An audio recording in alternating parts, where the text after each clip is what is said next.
Hello दोस्तों, आज के वीडियो में हम लेजर बीम मशीनिंग और इलेक्ट्रॉन बीम मशीनिंग की बात करेंगे, यानी कि एलबीएम और ईबीएम के बारे में बात करेंगे।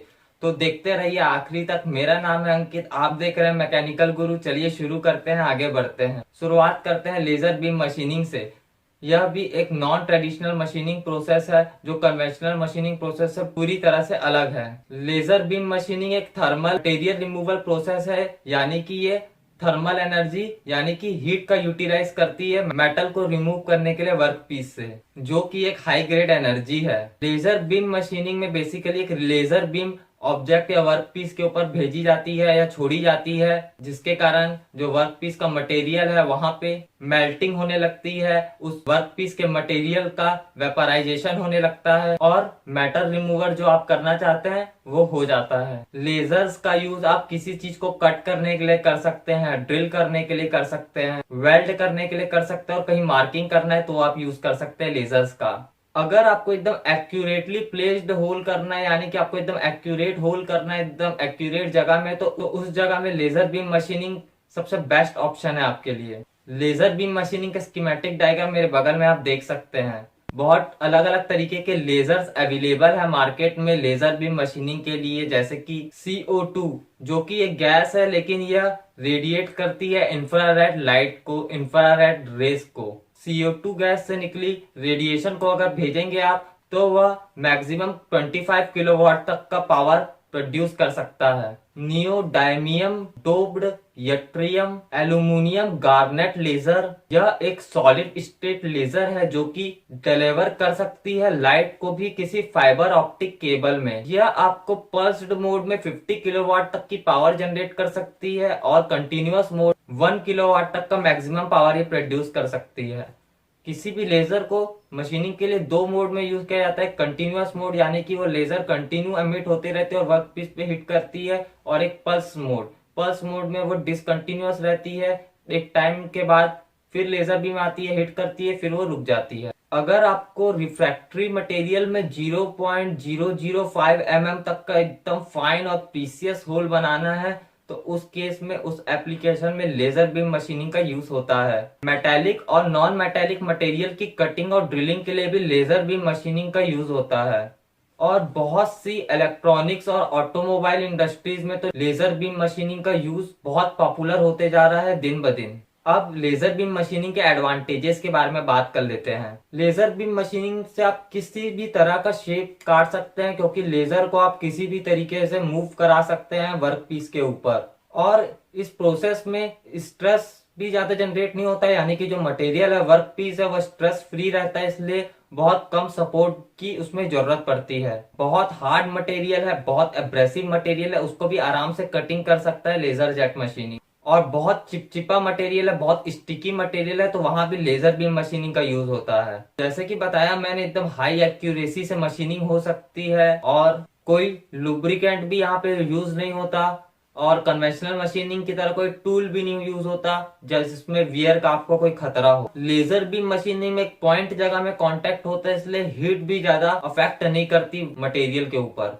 एडवांटेजेस हैं तो लिमिटेशंस भी हैं इस लेजर बीम मशीनिंग की। पहली लिमिटेशन तो यह है कि अगर आपको बहुत बड़ी वॉल्यूम में काम करना है, बहुत सारे वर्क मटेरियल में काम करना है, तो यह प्रोसेस आपके लिए बिल्कुल भी इकोनॉमिकल साबित नहीं होगा। बहुत ज्यादा कैपिटल इन्वेस्टमेंट लगेगा लेजर बीम मशीनिंग में आपको, और मेंटेनेंस कॉस्ट भी अच्छा खासा मिलेगा, और बीम को कवर करने के लिए कवर गैस की भी जरूरत पड़ेगी लेजर बीम मशीनिंग में। अब हम इलेक्ट्रॉन बीम मशीनिंग के बारे में बात कर लेते हैं। यह भी एक नॉन ट्रेडिशनल मशीनिंग प्रोसेस है। इलेक्ट्रॉन बीम मशीनिंग में भी एक कैथोड और एक एनोड का यूज किया जाता है, और क्योंकि कैथोड और एनोड के बीच में हाई पोटेंशियल डिफरेंस जनरेट किया जाता है, इसलिए कैथोड से इलेक्ट्रॉन निकलते हैं। और डायग्राम में आप देख सकते हैं जो कैथोड का कॉन्केव शेप है वह, और जो इलेक्ट्रॉन्स उनको और कॉन्सेंट्रेट करता है एनोड की तरफ, और एनोड में भी एक पोटेंशियल फील्ड जनरेट होती है जिसके कारण इलेक्ट्रॉन्स एनोड की तरफ खींचे चले जाते हैं। उसके बाद इस इलेक्ट्रॉन बीम को फोकस किया जाता है वर्क मटेरियल के सरफेस के ऊपर, उस मटेरियल को हीट करने के लिए, कट करने के लिए या वेपराइज करने के लिए। यह जो पूरा इलेक्ट्रॉन बीम मशीनिंग का प्रोसेस होता है ये एक वैक्यूम चैम्बर में होता है, क्योंकि जो इलेक्ट्रॉन पार्टिकल्स एयर के मॉलिक्यूल्स से टकराते हैं वह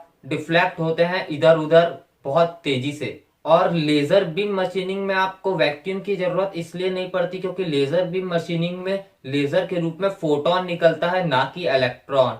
और फोटोन जो रहता है वो साइज में इलेक्ट्रॉन के बहुत बहुत बहुत ज्यादा छोटा रहता है। इलेक्ट्रॉन बीम मशीनिंग में जो मशीनिंग होगी वह मेनली मेल्टिंग के कारण होगी या वेपराइजेशन के कारण होगी वर्क मटेरियल का। और यह मशीन और वर्क मटेरियल वैक्यूम में रखे रहेंगे। और जो इसमें टूल यूज हो रहा है वो एक बीम है इलेक्ट्रॉन की, जो बहुत तेज वेलोसिटी से हिट कर रही है वर्क पीस को। इलेक्ट्रॉन बीम मशीनिंग की मेटल रिमूवर रेट बहुत कम रहती है, करीबन 10 mm³ पर मिनट रहती है। किसी भी तरह के मटेरियल में, चाहे वो डक्टाइल हो, ब्रिटल हो, हर तरह के मटेरियल में आप इलेक्ट्रॉन बीम मशीनिंग के मदद से मशीनिंग कर सकते हैं। अब हम इलेक्ट्रॉन बीम मशीनिंग की एप्लीकेशंस के बारे में बात कर लेते हैं। इलेक्ट्रॉन बीम मशीनिंग अगर थिन या थिक शीट्स है उसमें मल्टीपल होल्स बनाने हैं तो वहां पे इलेक्ट्रॉन बीम मशीनिंग का यूज होता है। और ऐसे होल बनाना है जिनका कोई स्टैंडर्ड नहीं है या जो कि कन्वेंशनल मशीनिंग से नहीं बन सकते, उस तरह के होल्स भी आप इलेक्ट्रॉन बीम मशीनिंग से बना सकते हैं। किसी भी हार्ड मटेरियल को अगर आपको ट्रिम करना है, एनग्रेव करना है, तो उस केस में आप इलेक्ट्रॉन बीम मशीनिंग का यूज करेंगे। बहुत सी लिमिटेशंस भी हैं, जैसे कि हीट जनरेटेड होती है एरिया में जहां ये इलेक्ट्रॉन टकराता है, वहां हीट जनरेटेड होती है, इसलिए हीट अफेक्टेड जोन भी इस मशीनिंग में वर्क मटेरियल में प्रेजेंट रहता है। और जैसे कि मैंने आपको शुरू में बताया कि इलेक्ट्रॉन बीम मशीनिंग सिर्फ मेल्टिंग और वेपराइजेशन, ये दो प्रोसेस से ही मेटल रिमूवर करती है, तो किसी भी मटेरियल का बॉइलिंग पॉइंट और मेल्टिंग पॉइंट बहुत इंपॉर्टेंस रखता है अगर आपको इलेक्ट्रॉन बीम मशीनिंग से मशीनिंग करना है उस मटेरियल की। तो इरेगुलर, आड़ी तिरछी कैसे भी होल आपको बनाने हैं आप इलेक्ट्रॉन बीम मशीनिंग से बना सकते हैं। और अगर आपको किसी फ्लेमेबल मटेरियल के, ऐसे मटेरियल के जो आसानी से आग पकड़ लेते हैं, उन मटेरियल की कटिंग करना है तो आपको फिर वहां पे इनर्ट गैस की जरूरत पड़ेगी इलेक्ट्रॉन बीम मशीनिंग में। तो दोस्तों आज हम लोगों ने बात की लेजर बीम मशीनिंग और इलेक्ट्रॉन बीम मशीनिंग के बारे में, और आप लोगों को मैंने लेजर और बीम के बीच में भी थोड़ा डिफरेंस बताया कि एक लेजर और एक बीम के बीच में क्या डिफरेंस है। बेसिकली जो बीम है उसमें इलेक्ट्रॉन्स है जो कि बहुत साइज में बहुत बड़े हैं, और जो लेजर है उनमें फोटॉन्स है जो कि इलेक्ट्रॉन से साइज में बहुत छोटे हैं। मुझे उम्मीद है कि आप लोगों को यह वीडियो पसंद आया होगा। अगर पसंद आए तो जरूर मेरे चैनल को लाइक, शेयर और सब्सक्राइब करना। और अगर कुछ क्वेरीज है तो नीचे कमेंट्स में जरूर पूछना, क्योंकि मैं आपके लिए रोज ऐसी अच्छी अच्छी वीडियोस लेके आता रहता हूँ। जय हिंद, वंदे मातरम।